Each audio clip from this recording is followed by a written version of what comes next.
Hi y'all, and welcome back to the channel. I've been hearing a lot of people lately discussing the Alien Enemies Act, but they never seem to discuss it within the full context of the Alien and Sedition Acts or the political climate of 1798. So that's what I want us to talk about today.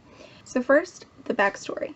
Washington didn't officially take political sides during his presidency, except that he actually did. He clearly leaned towards the Federalists. Everyone knew it, despite him having Federalists and Anti-Federalists in his cabinet. After he leaves office at the end of his second term, our next president is the very Federalist John Adams. During Adams' presidency, the Federalists have a lot of power in our federal government, and they use that to demonize Anti-Federalist positions, including when it comes to France. Especially when it comes to France. The Anti-Federalists believed that we owed it to France to support their revolution because they had helped us to win ours, while the Federalists thought that the French were going a little too wild over there, and they didn't want us to get caught up in the fallout from that. Long story short, things get dicier when we declare neutrality, and that gives the appearance of favoritism towards Britain, who we just fought a war against, and France doesn't react well to that. I happen to believe that both the Federalists and the Anti-Federalists had some good points when it comes to France, and once more details of the terror over there come to light, it becomes harder for all the Anti-Federalists to keep up their support of what's going on. But really, this isn't all about France. The French issue becomes a little bit of a scapegoat that is just used by the Federalists. You also need to know that our country was divided from the beginning over more than just slavery, with the Puritan culture of New England being a stronghold of the Federalists and the South being a stronghold of the Anti-Federalists, also known as the Republicans or the Democratic Republicans, though I'm just going to keep calling them Anti-Federalists to try to avoid confusion. So real quick, let's look at a map of the 1796 election results so you can kind of visualize this division when it comes to the election of our second president. Now, during Adams' presidency, it was highly beneficial to him and his party for them to really play up the whole "the French are a threat" angle. So like any good politician, that's exactly what they do. Using their Federalist control of the federal government, they pass a series of bills to really demonize foreigners, not just the French, and simultaneously demonize dissent from American citizens. I think it is this great irony that we fight the American Revolution supposedly for freedom, right?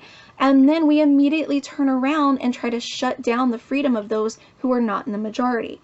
While freedom of the press was not taken as seriously back then, I can think of a number of anonymous patriot letters to newspapers in the pre-revolution period that apparently were okay in those circumstances, and they were by definition full of dissent. So going in chronological order, these bills that passed were, first, the Naturalization Act on June 18th. Previously, the law required 5 years residency to become a naturalized U.S. citizen, and individual states had a large role in that process. And a law refers to the historical amnesia where people have forgotten that the 1787 Constitution didn't give the federal government clear authority over immigration. Regardless, the Naturalization Act, it increases the residency requirement from 5 years to 14, and then it also requires that non-citizens arriving in the U.S. have to go to specific officials, announce their presence within 48 hours of landing, and it gives the federal government total control over the naturalization process, stripping that power from the states. Then comes the Alien Friends Act of June 25th.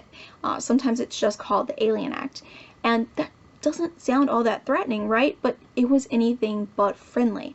It gave the president broad powers to target and deport any non-citizen, whether we were at war or not, and whether there was any evidence against them or not. Wendell explains, quote, "The supporters sought to reach not only French Jacobins, but also non-citizen newspaper editors, other radicals, Irish immigrants, and other hordes of immigrants, with or without war," end quote. Non-citizens who didn't go along with their deportation, they could be imprisoned for 3 years, and if they were deported and then they returned, the president had the authority to imprison them for as long as he wanted. And this bill was actually a toned-down version of what was initially introduced to Congress. Then, July 6, we get the Alien Enemies Act. Now, this targeted non-citizens from countries we were actively at war with, making it much more limited in scope than the Alien Friends Act, and getting more bipartisan votes in its support. I don't want to say it was entirely embraced, but given everything that was being attempted in the Alien and Sedition Acts, this seemed like the least objectionable one that was being passed. And let's be honest, if you are not in, the majority party, your candidate didn't get elected president, there's going to be a lot of stuff that you object to that you have to keep track of, and it can be exhausting, right? So finally, we get to the Sedition Act, and that's passed July 14th of 1798. Now, the first three acts had targeted non-citizens, but now the Federalists were openly coming for their political rivals in the form of an act targeting citizens as well. It claimed to target seditious words, either written or spoken, but sedition was just a fancy way of saying words that disagreed with the majority party, the Federalists. Byrd explains the Federalist logic being that they saw it as merely punishing liars. After all, the First Amendment, it doesn't give us the right to lie. And any opposition to Federalist policies must be based on lies because they, the Federalists, were absolute perfection personified. Please note my sarcasm. Don't take that seriously. But that's what they thought.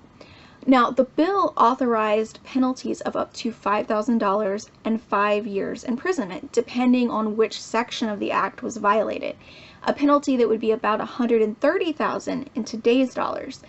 The section that would be used for the majority of the cases wasn't quite so bad. It was up to $2,000 and 2 years imprisonment. And there were some Federalists that voted against this. They felt like it was going way too far, but it was not enough opposition to stop it from passing. And again, only the Alien Enemies Act was restricted to a time of war. The Sedition Act applied during times of peace as well. So you don't like that tax increase? Deal with it. You don't want the federal government to take more powers from the states? Suck it up. Too bad. The government, they started prosecuting anti-Federalist newspapers immediately with arrest orders issued before the Sedition Act was even actually signed. And among those was a case against Benjamin Franklin Bach, who had followed the example of his grandfather. Maybe you've heard of him. Benjamin Franklin? Yeah, Benjamin Franklin Bach, he follows that example and becomes a printer.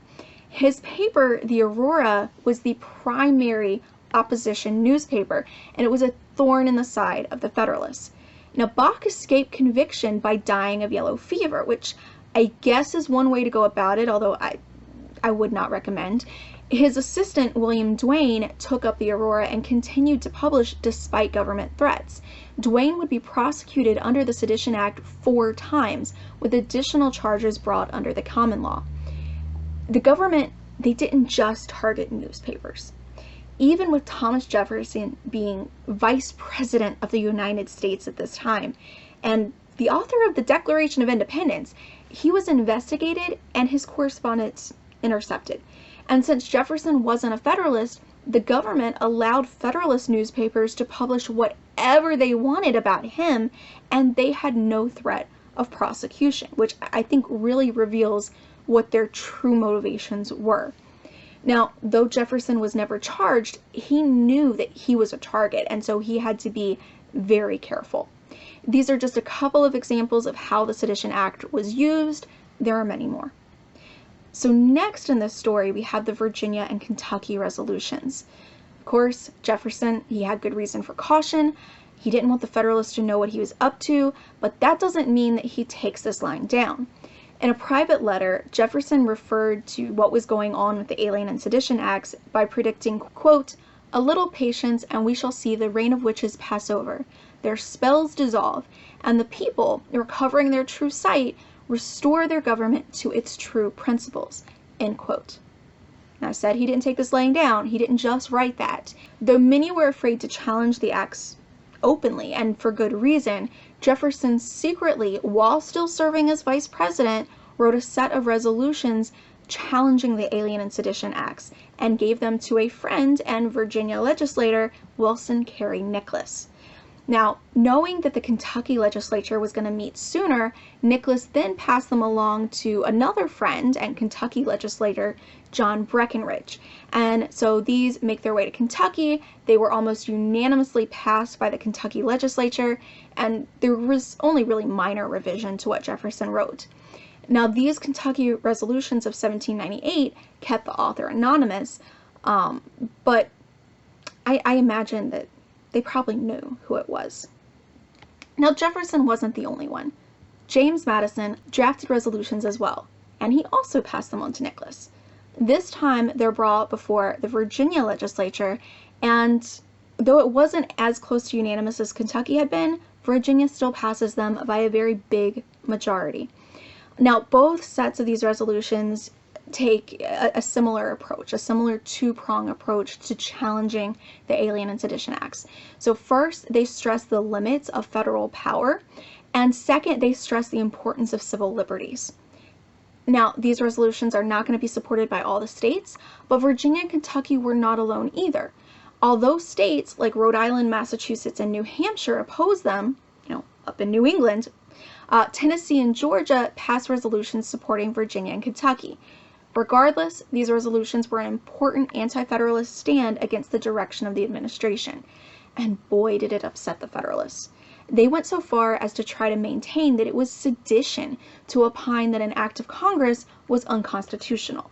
So what exactly they would think of the Supreme Court, I don't know. But prominent Federalist Alexander Hamilton referred to the Virginia and Kentucky resolutions as, quote, conspiracy to overturn the government, end quote. And he suggested that the federal government should send an army to subdue Virginia. Now, I think that sounds a little bit dramatic. But speaking of dramatic, Senator Sedgwick of Massachusetts, again, in that Federalist stronghold, he called the Virginia resolutions, quote, little short of a declaration of war, end quote. Of course, neither Jefferson nor Madison was calling for secession or war or anything like that, and their other writings back that up further, but that's just how outraged a lot of the Federalists got when they felt challenged. So now we have the anti-Federalists, or Republicans, or Democratic Republicans, whatever term you prefer. They played their hand well. In the election of 1800, John Adams becomes our first single-term president with the victory of Thomas Jefferson. Jefferson's time as president was the start of anti-Federalist domination of presidential elections. While the party names kept changing and evolving, we didn't get another essentially Federalist president for decades. And that's not because the anti-Federalist presidents were perfect.